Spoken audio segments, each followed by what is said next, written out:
চাঁদের মতো রাস্তা, খানাখন্দ এতটাই পায়ে চলা দায়। নিকাশি ও বেআইনি নির্মাণ নিয়েও কোন্নগরের নবগ্রাম পঞ্চায়েতের বিরুদ্ধে অভিযোগ বিস্তর।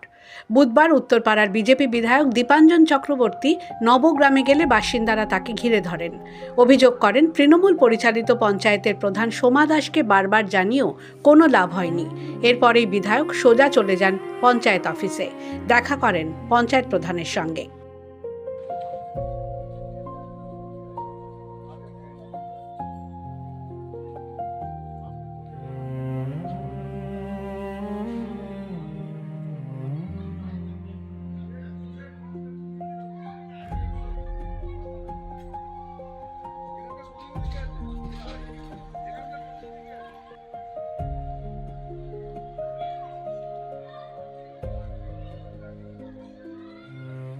আমি নিজে আপনাকে অনেক জিনিসের ফোন করেছি, আমি ফোন করেছি, আপনি কিন্তু একটা কিন্তু না সেটা তো করেছি, আপনি স্যার একটা বলেছিলেন আমরা সেবা তো আমি আপনাকে বললাম না, আপনাকে দাঁড় করিয়ে বেঞ্চ সাফ করাবো, আপনি করেছেন।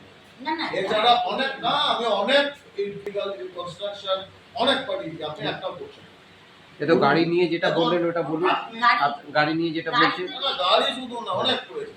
আমি আপনাকে আবার রিকোয়েস্ট করছি, হাত জোড় করে রেখেছি, আপনি যদি মহিলা পুরুষ যদি থাকতেন আপনার জায়গায় আমি অন্যরকম ট্রিটমেন্ট, যেমন স্বপন দাস বা বিজেপি। আপনি মহিলা বলে আমি এখনো রিয়াক্ট করছি। এবার আমি আইনের মধ্যে যাই বা জনরস হয়, তাহলে কিন্তু আমার দায়িত্ব। আপনারা চোখের সামনে দেখছেন পঞ্চায়েত প্রধানের নামে, আমি তো এসেছিলাম পঞ্চায়েত প্রধানের সঙ্গে দেখা করতে, কারণ সেখানে দেখলাম একজন কথা বলা পুতুল রয়েছে, যিনি কোনো প্রশ্নের উত্তর দিচ্ছেন না। কোনো কাগজ চাইছি, আমি তো জানি না, এর নাম জানি না, অথচ বিল দিয়ে দিচ্ছে। লাইটের নাকি উনি ব্যবস্থা করেছেন। একটা জিনিস, ভয়াবহ অবস্থা, রাস্তায় উনি এখান থেকে পঞ্চায়েত চালান, ওনার এখান থেকে 300 মিটার দূরে রাস্তার যা আপনাদের ভিডিও তুলেছে, বড় বড় গর্ত, ওটা মনে হচ্ছে চাঁদের উপর আমরা হাঁটছি, জল ভর্তি, ওখানে রাস্তা নেই, লাইট নেই, ড্রেন নেই। আপনাদের সামনে লোকে কমপ্লেন করেছে। আমি প্রধানকে যখন জিজ্ঞাসা করছি, প্রধানের একটা কথার সদুত্তর নেই এবং ঝুড়ি ঝুড়ি মিথ্যা কথা বলছেন। এই জন্য আমি এখন ওনাকে নিয়ে ওই রাস্তায় যাব যেখানে মহিলারা আমার ঘিরে ধরেছিলেন, ওখানে আমি ওনাকে নিয়ে যাবো এবং পাবলিককে বলবো যে আপনার প্রধানকে নিয়ে এসেছি কথা বলবো। দেখুন, তৃণমূলের top to bottom, Mamata Banerjee, Abhishek Banerjee একা চোর নয়, খোকন মণ্ডল থেকে শুরু করে সবাই চোর, এবং এই চোরদের আমরা জেলে ঢোকাবো।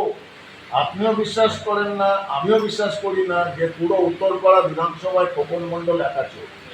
প্রত্যেকটি প্রধান, প্রত্যেকটি তৃণমূলের সদস্য, পঞ্চায়েত, মিউনিসিপ্যালিটি সবগুলো চোর। কারণ আমরা গিল থেরাপিতে বিশ্বাস করি না, আমরা হ্যান্ডকাপ বা কোমরে দড়ি থেরাপিতে বিশ্বাস করি। এগুলোকে সবগুলোকে আমি জেলে ঢোকাবো। আমি প্রমিস করেছিলাম উত্তরপাড়ার মানুষদের যে এই দুর্নীতিপরায়ণ লোকগুলোকে আমি আবার বাটি হাতে উত্তরপাড়া কোন্নগর ট্রেন স্টেশনে বসাবো, যেখান থেকে যাত্রা শুরু করেছিল আবার ওইখানে। যারা বিড়িকে দিন চালাতো, তারা আজকাল বড় বড় এসইউভি নিয়ে ঘুরে বেড়াচ্ছে, সবগুলোকে আমি বাটি হাতে রাস্তায় বসাবো। খোকন মণ্ডল গেছে, বাপ্পা যাবে, এই সবগুলো একটা কেউ পারে।